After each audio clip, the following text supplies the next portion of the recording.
Hello everybody, this is Maniac for Bricks More, and welcome back to another episode of Why It Failed, Episode 5, Flashbacks. The funny thing is, I've carried the title on my channel for a very long time, and it's had 3 different generations of videos. I've basically had the same series rebooted twice, and I don't know where I'm going to go with it from here. A part of me actually does really like it. I like every iteration in its own way. Calling it the same thing every time may be kind of confusing, or just skip people's heads entirely. I don't know. But I don't know if they would all fall into a series anymore. I don't know if it would just become its own thing, as it's kind of why the last one dropped off. But it was interesting. It was really interesting, especially in retrospect. You know, hindsight is always 20/20, as they say. So it's fun kind of looking back on it to think about it. In the early years of 2012, 2013? Might have been 2013 or so. When we're still going between 13 Time 62 into Maniac for Legos, and shortly after that, Maniac for Bricks, as we know it today.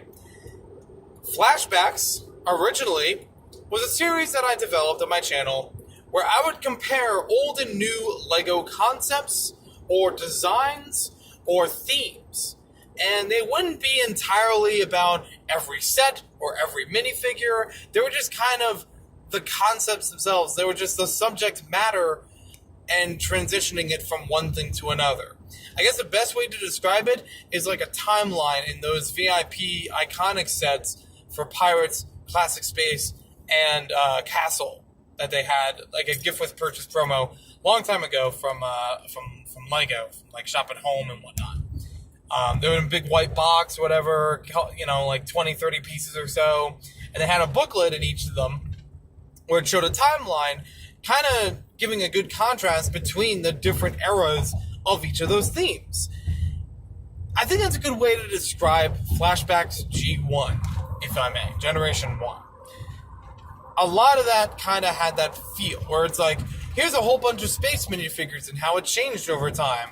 Or, here's the different versions of Ninja from either the Castle version of Ninja or Ninjago in its early years. You know, at that point, it was like 2011, 2012 or whatever. But still seeing like how parts transitioned into the newer Ninjago series, or how the themes of Ninjago were vastly different from like the feudal Japan feel of Castle Ninja. I don't know what the best word for it is, but I think this kind of clears things up between the two, what they're supposed to be. I don't have a lot of visuals for the show, clearly. But anywho, that's what it was about. If you look far enough into the Flashbacks playlist on Maniac for Bricks, you'll see this interesting time of videos where it's like trying to explore Lego history, basically. So, from there, at some point, I don't remember exactly when, I had a reboot of Flashbacks where it was a lot more personal. They were still talking about things from Lego history, but they were unusual things that I either made myself or found myself and having a personal connection to them.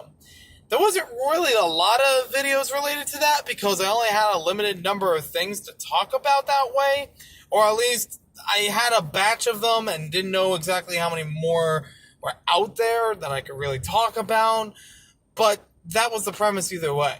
I had things like a Lego Maniac store sign, and I went through a little bit of research to figure out where it came from, when it came out, kind of how I got it, you know, those kinds of things.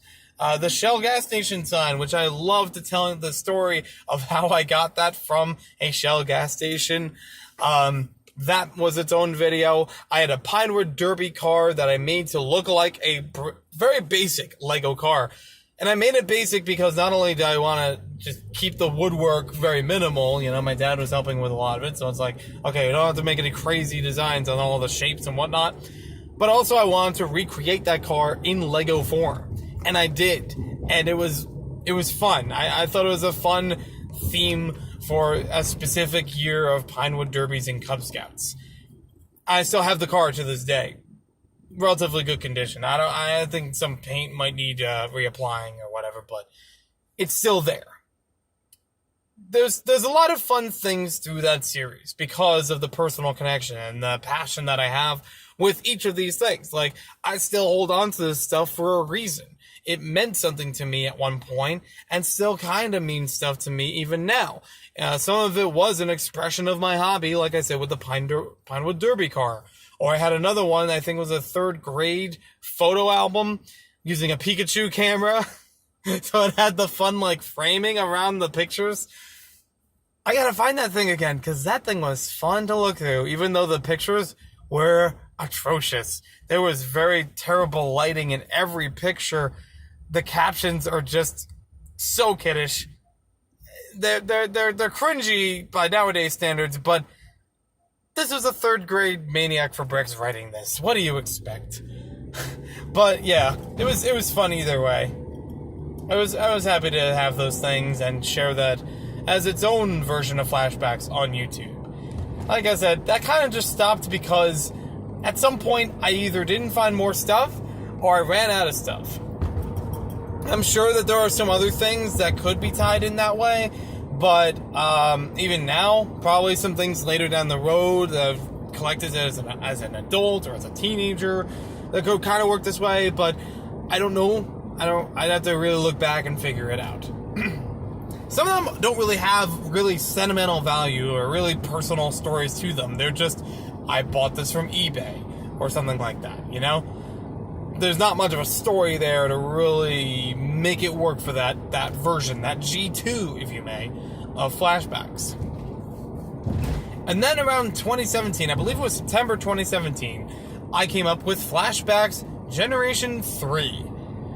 Again, these are all tentative, informal titles about them, just to tell them apart from each other.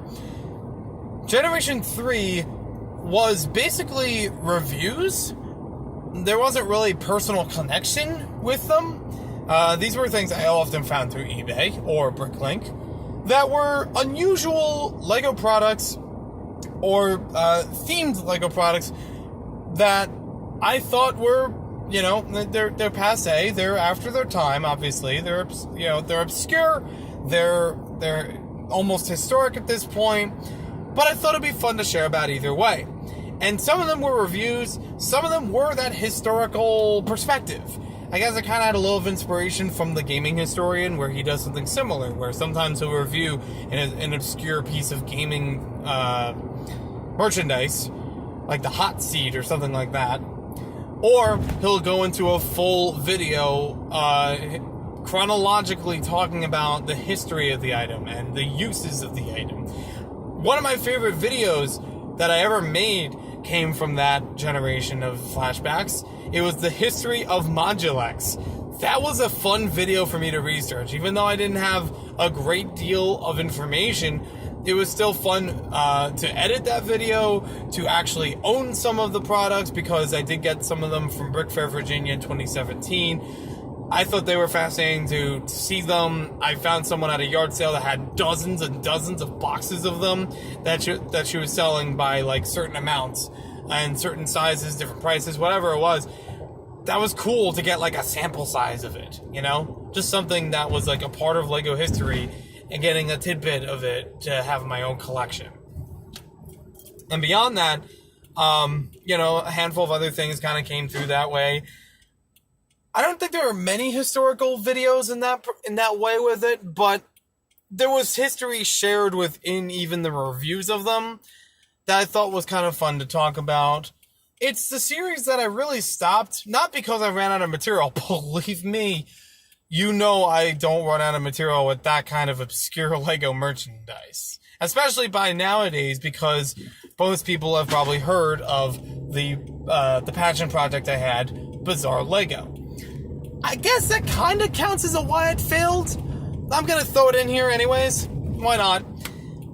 It's not really failed. It's just on a long postponing. It's like sitting in a coma in a hospital bed, and I don't really know what's going to happen to it.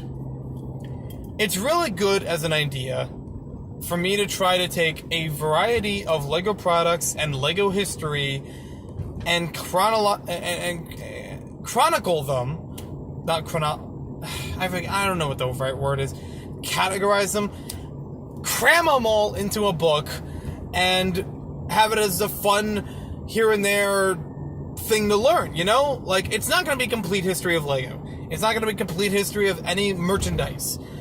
It's not going to be complete information about any merchandise. But it's a lot of little facts that are fun to look through that most Lego fans either haven't paid their mind to or don't have the resources to gather themselves.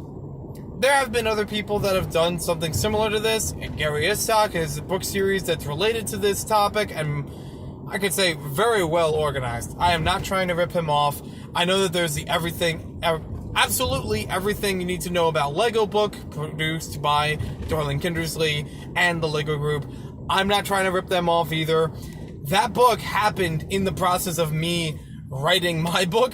I mean, like, its release happened in the process. I was just like, well, I'm gonna get this book because I'm a Lego fan, but I'm gonna get this book also because I don't want to rip it off. I want to know what's in there that I need to avoid. So, that's cool. I not that I'm trying not to rip off Gary Istock. I'm not trying to do it that way too. I just haven't gone around to buying the book yet. I just know it exists. I know tidbits about it from social media. But yeah. And I've actually talked to him about this idea, and we've bounced a few things back and forth, but I'm still basically doing this on my own. And the reason why that hasn't really picked up, like, the video series, Flashbacks Generation 3, stopped because I wanted to work on this book and put that information into the book itself. I thought that would be more filling than trying to have a video series about it, lost in the depths of YouTube.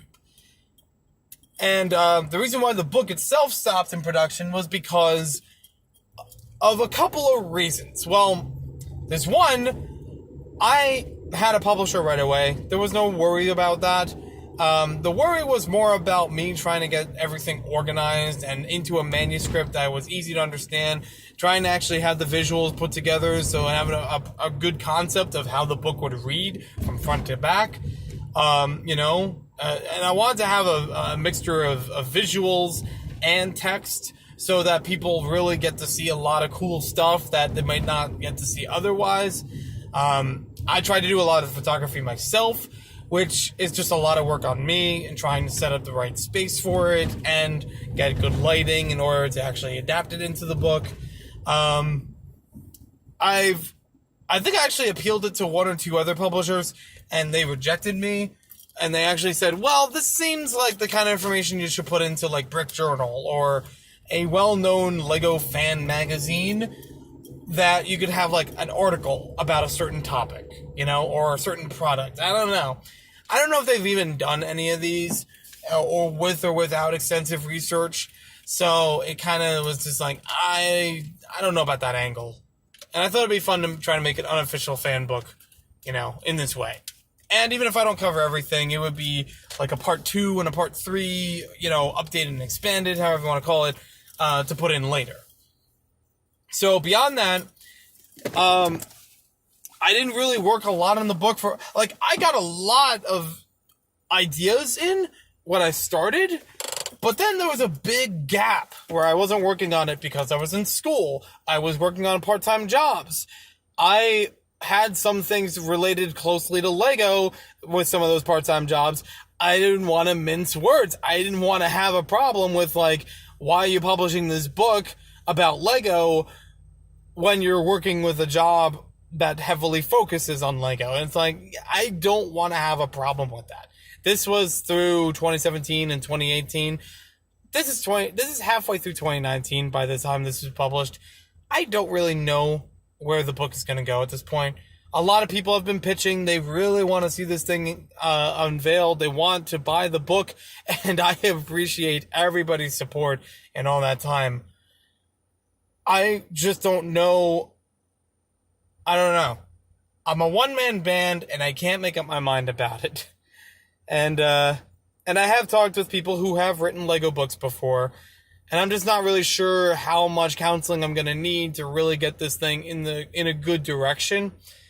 But hopefully it's good enough. Hopefully I actually can come back to this thing with some confidence about its publication, with some really good information.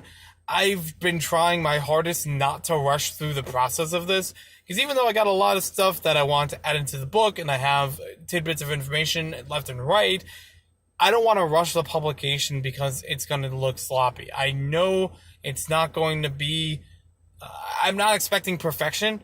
I'm just expecting that it's going to be reasonable. It's going to really have what it needs, as much as I can do, you know? Like, I want to give it a good effort, and then come back to it later, updated and expanded, or volume 2, or whatever it's going to be, to fill out more information. And I don't know. I keep getting stuff in general just because I like obscure Lego collecting. So it also doesn't really help there that I want to, like, oh, that would be fun to add in the book, or oh, that would be fun to add in the book. And I've had some people tell me, you just got to cut it at some point. Save it for later. You know, work on what you have now before you jump headfirst into something else that you're not ready for. I don't know about the congruency of the book, if it's, gonna make sense all the way through it or anything like that. It's not just products. There is, like, a handful of evolutions. I really like... It's kind of bringing it back to the first generation of Flashbacks, where it's like, here's how things used to be, here's how things are now, so you can see a nice compared contrast between them. So, it's nice to have that.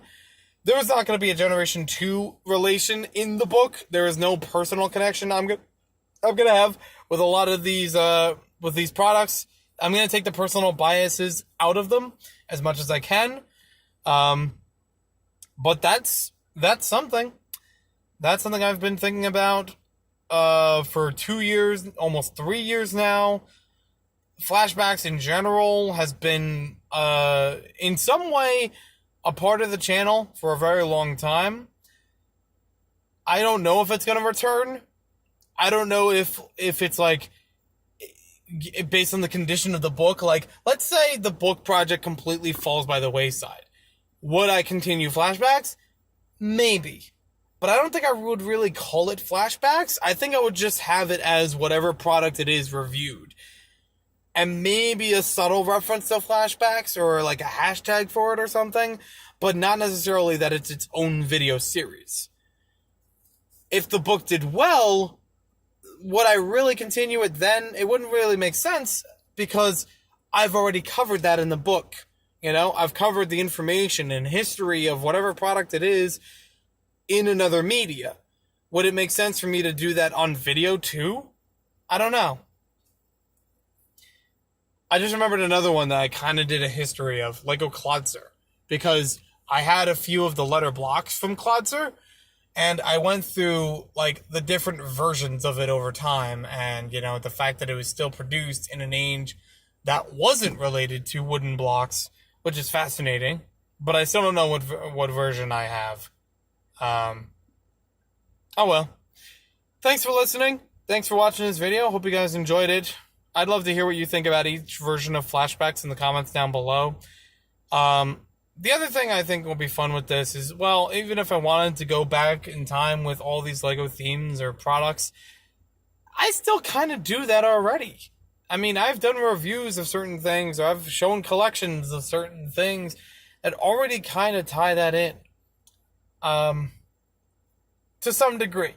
I mean, yeah, it's more about, like, the actual minifigs and pieces for sets and things like that. It's not about an Aqua Raiders water gun or whatever you want to throw in there as a piece of merchandise, outside of those mainline products. But there it is. Have a good day, everyone.